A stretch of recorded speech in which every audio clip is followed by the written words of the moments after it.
Sasampahan ng kasong tax evasion ang may-ari ng 5 bodegang sinalakay ng Bureau of Customs na naglalaman ng mga pake-paketeng sigarilyo na may pekeng tax stamps.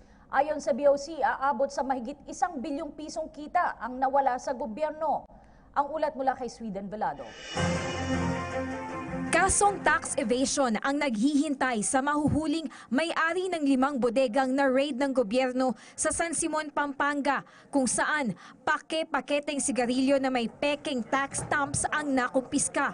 Doon sa mga warehouse na nakuha natin na so far almighty products, each warehouse is around 3,000 square meters ang laki.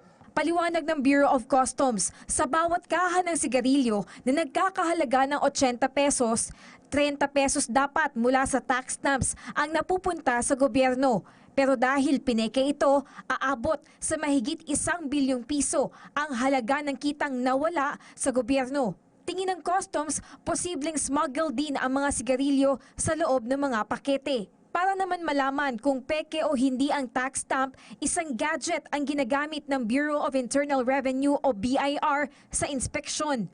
Isa sa mga security features ng mga excise tax stamp ng mga sigarilyong nabibili sa merkado ay yung tagant chemical. So ang BIR, meron silang tinatawag na tagant reader at nalalaman na peke yung tax stamp kapag ang ilaw ay pula. At nalalaman naman na original ang tax stamp ng isang sigarilyo pagka ang ilaw ay green. Patuloy pang iniimbestigahan ang kaso.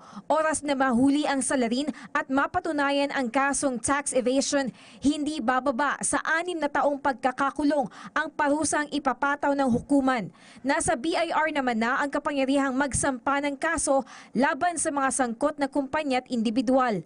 Babala ng Bureau of Customs sa kampanyang kontra-korupsyon ng Administrasyong Duterte, walang lusot ang sinumang tumatakas sa buwis at ninanakawan ng kita ang pamahalaan.